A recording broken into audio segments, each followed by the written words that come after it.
teman-teman, kenalin nama aku Sintari dengan Ningtyas Utami dari kelas 11 IPS 2, nomor absen 31. Di sini aku akan membacakan teks monolog yang berjudul Dokter Jawa karya Putu Fajar Arkana. Dokter Rahayu bertugas di sebuah desa terpencil jauh dari ibu kota kabupaten.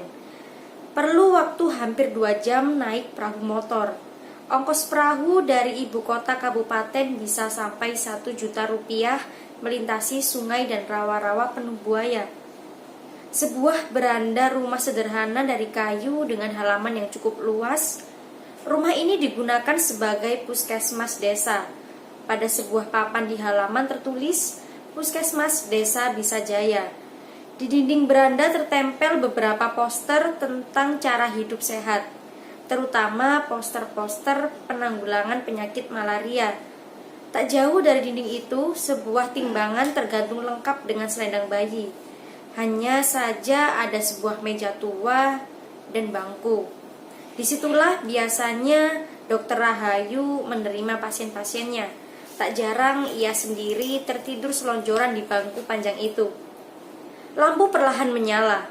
Terlihat Dokter Rahayu sedang tertidur di bangku, tangannya menjuntai hampir menyentuh lantai kayu. Ia tampak sangat lelah. Jam dinding sederhana hadiah dari Pak Bupati yang terpasang di dinding menunjukkan pukul 2.15 dini hari. Terdengar salah anjing yang diikuti oleh keributan di luar halaman. Aku tak setuju pergi ke dokter Jawa itu. Ia macam tukang sihir. Lama-lama kita jadi sok Jawa semua. Ah sudah, kita ke Bapak Tibo saja. Jelas ia suku kita, kata suara lelaki. Anak kau ini sudah mau lahir, jangan sok pikir Jawa atau Papua. Sekarang panggil itu dokter, kata suara perempuan. Kau saja panggil sendiri, kau kan yang mau melahirkan. Ini perbuatan kau juga. Itu suara siapa? Masuk saja. Dini hari seperti ini tak baik berada di luar rumah. Hah? Apa? Ada yang mau melahirkan? Ya, melahirkan memang suka tak kenal waktu. Ia bisa datang kapan saja, seperti juga kematian. Ah, kematian? Kenapa aku jadi melantur menyebut kematian? Selama 3 tahun aku di sini, puskesmas ini jadi saksi bahwa kelahiran dan kematian itu tak pernah adil. Kau boleh ngotot mengatakan ada kelahiran pasti akan diimbangi oleh kematian. Begitukah? Hukum itu membuat jumlah manusia selalu sama, dan itu kunci eksis bangsa manusia sampai kini. Begitukah?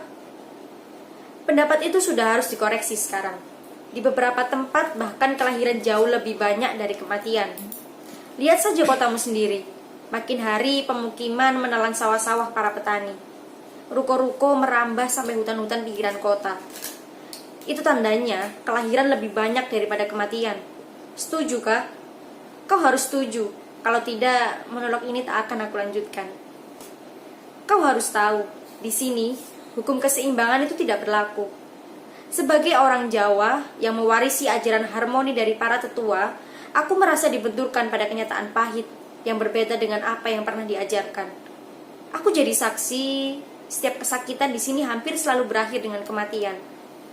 Kau tahu, terkadang aku merasa gagal sebagai seorang dokter. Seharusnya aku bisa menjadi pencegah kematian.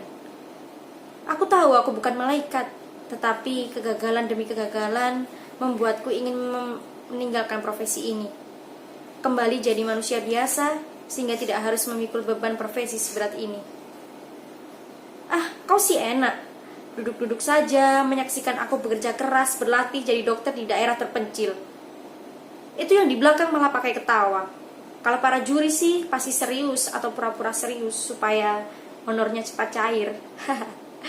Tapi mungkin ini sudah takdirku. Saya tampil di depan publik nasional seperti ini. Jangan pula kau memasang wajah iri ya. Siapa di sana? Bapak, Mama, masuk saja sini. Kesini sudah, jangan lama-lama di luar sana. Ini puskesmas satu-satunya di sini. Aku tahu, aku bukan malaikat penyelamat. Tetapi setidaknya bayi dalam kandungan itu punya kesempatan menghirup udara segar desa ini. Kalian berdua sudah tahu, bayi yang lahir di desa ini belum tentu selamat. Bahkan sudah lahir pun banyak tak punya kesempatan jadi kanak-kanak. Itu anak Bapak Wanggai. yang tinggal dekat dermaga tadi pagi meninggal. Si Sarce, anak bapak Koga yang dulu lucunya minta ampun sewaktu lahir 2 hari yang lalu juga tiada. Kau tahu, sejak semingguan lalu sudah ada 61 anak meninggal di desa ini. Kau pasti sudah dengar, kabar buruk ini sudah viral di media sosial. Sebelumnya juga dimuat bertubi-tubi itu di koran. Katanya, Bapak Presiden sudah tetapkan ini sebagai kasus gizi buruk terburuk sepanjang sejarah modern bangsa ini. Kalau aku boleh cerita begini, tapi kau harus janji, jangan viralkan ini di medsos ya. Semua janji? Nah, bagus. Sesama rakyat harus saling menjaga ya, apapun suku dan agamanya. Dulu ada kasus desa ini kehabisan beras. Asal kau tahu saja, kita ambil beras dari kota kabupaten pakai perahu. Itu makan waktu 2 hari. Pas waktu itu perahu pembawa beras katanya pecah setelah tabrak batang kayu di sungai. Orang-orangnya habis dimakan buaya dan beras hanyut di sungai. Hampir selama 3 bulan di desa tidak ada beras. Anehnya, warga beramai-ramai ke puskesmas. Mereka tuding aku sebagai dalang dari semua ini. Aku ingat, Bapak Tibo sebagai kepala suku bicara paling keras dan bilang begini. Kami ini cuma orang primitif, jangan kau permainkan. Kami juga ingin makan beras seperti orang-orang di Jawa. Kami juga ingin modern seperti kau. Tolong kau bawa beras untuk kami. Tidak, Bapak Tibo. Aku beranikan diri untuk mulai bicara. Saya dikirim dari Jawa untuk bantu kesehatan warga. Walau terbatas, saya cuma punya obat-obatan. Mari kita pikirkan bersama mengatasi ketiadaan beras. Saya ada punya usul. Bagaimana kalau sementara kita kembali makan sagu? Mana pula bisa begitu kau bicara? Zaman presiden dulu ada bilang, kalau orang Papua mau modern, harus makan itu beras. Makan itu sagu hanya perpanjang penderitaan. Kami tak mau lagi makan sagu. Sagu berarti penderitaan, karena kami juga ingin modern toh. Sekarang coba kau pikirkan supaya kami dapat beras. Kau pasti berpikir orang-orang di sini kaku dan keras kepala kan? Selama di sini aku justru banyak belajar bagaimana mereka berpikir dan ambil keputusan. Mereka selalu berpikir lurus, konsisten, dan teguh pegang janji. Ini yang justru harus aku manfaatkan dengan baik. Tidak seperti kau yang suka mencela-mencela, sekarang pilih ini, besok pilih itu, tergantung siapa yang kasih rezeki. Bapak Tibo, begini, kataku kepada kepala suku itu. Saya boleh tanya? Dia mengangguk. Bapak Tibo dulu dilahirkan mama setelah kerjasama dengan ada punya bapak, bukan? Walau ia tampak bingung, tapi wajahnya jadi lucu ketika ia bilang, "Ah, untuk apa kau tanya-tanya itu? Tanpa mereka mana bisa kita ini ada, begitu kah?" Waktu mama dan bapak kerjasama, mereka ada makan apa toh? Kulihat mukanya bertambah lucu. Setelah celingukan seolah melihat warga lain, ia bilang, "So pasti makan sagu lah." Aku tahu ia mulai terjerat. Langsung saja aku tarik jerat agar mudah memelintir lehernya. Set. Ketika lehernya cukup dekat, aku katakan kepada dia, "Nah, bapak dan mama saja makan sagu. Kenapa kita orang tidak?" Ia coba menjawab dengan memelas. Orang Jawa so bilang, kalau kau berhenti makan itu sagu dan mulai makan beras, kau pasti modern. Tidak lagi disebut primitif. Kami di sini semua ingin jadi orang modern toh. Bapak Tibo, jadi modern tak harus makan itu beras. Orang Belanda tak makan beras tapi makan roti dari gandum karena gandum hidup di tanah Belanda. Nah, kalau di tanah Papua ini tumbuh sagu. Kenapa kita tidak makan sagu saja? Kita bisa olah sagu jadi roti. Begitu kah? Mana pula bisa begitu? Tiba-tiba orang yang tadi diam saja bicara. Aku sungguh ingat, dialah lelaki yang datang ke puskesmas malam-malam membawa seorang yang terluka. Ia menggendongnya. Katanya, "Dokter, jangan banyak tanya, obati saja dia." Aku minta kepadanya membaringkan lelaki yang luka itu di sini, di bangku ini. Aku lihat darah mengucur dari dada kirinya. Lukanya cukup parah. Aku tahu ini luka tembak. Ada peluru bersarang di tubuhnya. "Bapak, dia harus dioperasi. Saya tidak punya alat. Jadi bapak harus bawa dia ke rumah sakit kabupaten." Saya sudah bilang, kau obati saja, jangan banyak tanya, apalagi kau kasih itu perintah. Ketika mengatakan itu, ia mulai mengacungkan sebuah senjata. Aku sedikit gugup, tapi coba aku sembunyikan dengan memasang muka serius seperti dokter pada umumnya.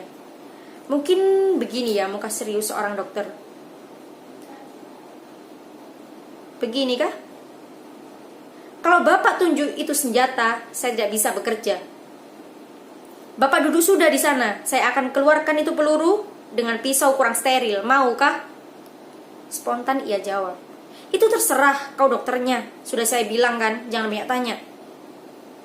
Untung peluru tidak terlalu dalam masuk ke dalam dada lelaki itu. Meski begitu aku tetap membiusnya dengan menggunakan pisau bedah seadanya. Aku berhasil mengeluarkan peluru. Ketika mencuci tangan dalam ember di halaman, lelaki itu mengejar. Jangan dokter kasih mati itu teman. Kenapa dia tidak bergerak? Saya bisa kasih mati juga sama dokter. Tolong hidupkan lagi. Senjatanya kembali ia todongkan kepadaku. Kali ini aku sudah benar-benar menguasai keadaan. Kukatakan, Bapak, tidak banyak gunanya bertempur di gunung-gunung. Mari sini gabung sama orang kampung. Kita sama-sama hidup sama orang kampung, sama republik. Bertempur sama tentara cuma akan hasilkan kematian. Tanpa kuduga, senjatanya ia simpan ke dalam tas nokennya. Kulihat temannya mulai sadar. Ia kembali menggendong temannya dan pergi menghilang dalam kegelapan malam. Aku lanjutkan lagi kisahku dengan orang yang datang malam-malam itu ya. Kau ada setuju kah? Lalu dia bilang begini. Sagu kami sudah habis dimakan tentara. Apa yang bisa diolah jadi roti? Bagaimana kalau besok pagi kita sama-sama ke hutan cari sagu dan kita olah jadi roti? Bagaimana Bapak Tibo? Bapak setuju kah? Kami memang kemudian sama-sama ke hutan. Tapi alangkah kagetnya, pohon sagu sudah hampir tidak ada lagi. Lahan sagu yang ku tahu dulu menghampar di sini sudah berubah jadi hamparan sawit yang begitu luas. Waktu itu Bapak Tibo dan sebagian besar warga desa langsung berbalik arah dan tidak mengatakan apa-apa. Sejak itulah sikapnya mulai mengeras. Ia tetap ngotot ingin makan beras dan pemerintah di Jawa harus bertanggung jawab pada keadaan di sini. Seluruh tragedi kekurangan gizi di sini itu karena pemerintah di Jawa telah mengganti sagu dengan beras. Padahal beras tak pernah ditanam di sini, sehingga harus didatangkan dari luar pulau. Apa? Mau melahirkan? Kenapa tidak langsung masuk saja ke puskesmas? Mari Bapak, Mama. Setiap kelahiran apapun keadaannya harus diberi kesempatan untuk hidup. Hidup. Disitulah terus terang aku merasa gagal sebagai dokter yang dikirim jauh-jauh dari tanah Jawa sampai ke pedalaman Papua. Di sini di tengah-tengah kekayaan alam yang berlimpah, mengapa tragedi gizi buruk itu bisa terjadi? Sungguh tak bisa kunalar dengan logika kepala. Sudah kucoba menjadikan kematian demi kematian sebagai energi untuk bertahan. Tetapi bukan kematian benar yang kutangisi. Hidup menderita di tengah kelimpahan berkah, itulah yang jadi soal sekarang. Bagaimana mungkin di surga terjadi kelaparan? Sampai suatu hari, seorang transmigran Bali yang tinggal tak jauh dari desa ini menyentak hidupku. Ia kebetulan kemari untuk berobat karena di desanya belum ada puskesmas. Ia cuma bilang, hidup itu harus menanam, tak bisa langsung memetik hasil. Kalimat ini begitu sederhana, tetapi membuatku berpikir sepanjang malam. Warga di sini dulu memang sebagian hidup dari menangkap ikan di sungai dan sebagian lagi mencari sagu untuk dijual. Tetapi setelah kehidupan warga benar-benar morat-marit, dengan sedih harus kuceritakan kepadamu. Duh, anak-anak cuma disuguhi batok dan sabut kelapa muda. Para orang tua cuma makan buah nipah yang banyak tumbuh di rawa-rawa. Itu pun kalau masih ada. Itulah seperti yang sudah kau baca kemudian di koran-koran dan viral di media sosial. Desa ini dilanda bencana gizi buruk. Aku merasa harus bertanggung jawab atas kejadian ini. Rencana semula ingin pulang ke Jawa tahun ini untuk menjenguk ibu yang makin uzur, aku batalkan.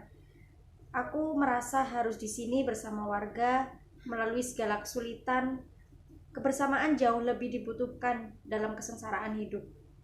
Aku tahu, Bapak Tibo tidak pernah sepaham denganku. Tapi di ujung penderitaan hanya kebersamaan yang bisa menyelamatkan hidup kita. Dokter Rahayu, katanya suatu hari, masih untung kami punya dokter. Beras tidak penting lagi, karena kami bisa hidup dari apa saja. Ini kami ada bawa Hipere. Kami tahu dokter juga sudah lama tidak makan beras. Silakan dokter. Aku kaget bukan main. Ia bawakan aku segenggam ubi. Ini makanan paling mewah di saat-saat begini. Belum sempat aku tanyakan dari mana ia peroleh Hipere itu, Bapak Tibo berkata lagi, nanti malam kami ada gelar bakar batu. Kami undang dokter ke desa.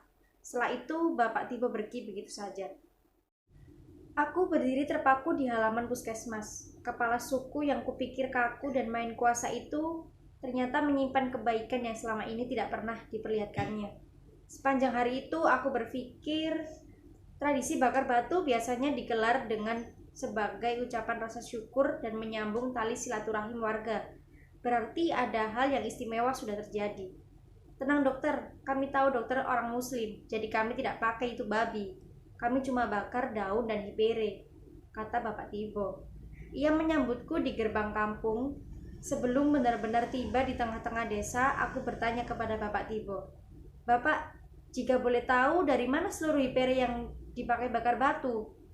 Bapak Tibo hanya tersenyum. Ia tak segera menjawab. Pria berbadan kekar, walau usianya sudah di atas 60 tahun itu, cepat-cepat menuntunku ke dalam kerumunan warga. Di tengah-tengah kampung warga membuat lingkaran mengelilingi api. Mereka sedang membakar batu-batu sebesar genggaman orang dewasa. Kau pasti tidak kenal upacara bakar batu, bukan? Kalau belum tahu juga, sekarang mudah. Silakan klik situs mencari di internet. Silakan baca ya. Aku tak mau menolak ini berpanjang-panjang berkisah tentang bakar batu. Aku cuma ingin katakan, di tengah kerumunan warga itu terdapat orang-orang yang berasal dari luar kampung. Mereka dengan cekatan melakukan pekerjaan bakar batu, lalu memasukkan Hipere dan daunan sebagai sayurnya. Aku tahu, tradisi bakar batu lebih banyak dilakukan oleh suku-suku di pegunungan Jayawijaya, karena mereka penghasil Hipere. Di antara kerumunan warga lokal yang malam itu tanpa baju, tiba-tiba aku menangkap sosok-sosok berbeda. Seseorang di antaranya aku kenali sebagai transmigran asal Bali. Dia yang dulu pernah berobat ke puskesmas, ia ditemani oleh 5 orang temannya, mungkin sesama warga transmigran. Silakan dokter, saya kenalkan, ini orang yang kasih kita selamat dari kelaparan, kata Bapak Tibo. Setelah memberi salam kepada para transmigran dan para pemuka suku pedalaman, aku bertanya, jadi Bapak yang sudah membawa Hipere ke kampung ini? Seseorang yang berpakaian seperti kepala suku cuma menjawab, kami menanam ini semua di tanah Papua, tentu untuk orang Indonesia, katanya. Nah, sekarang silahkan saudara-saudara maknai sendiri kata-kata kepala suku dari pedalaman itu. Aku mohon permisi, ada pasien yang menunggu di luar halaman. Bapak, Mama, ayo masuk sini sudah. Puskesmas ini terbuka untuk siapa saja. Tak perlu takut sama dokter Jawa. Kita semua bersaudara, toh? Sekian monolog yang saya sampaikan. Jika ada salah kata mohon dimaafkan. Terima kasih. Wassalamualaikum warahmatullahi wabarakatuh. Bye-bye.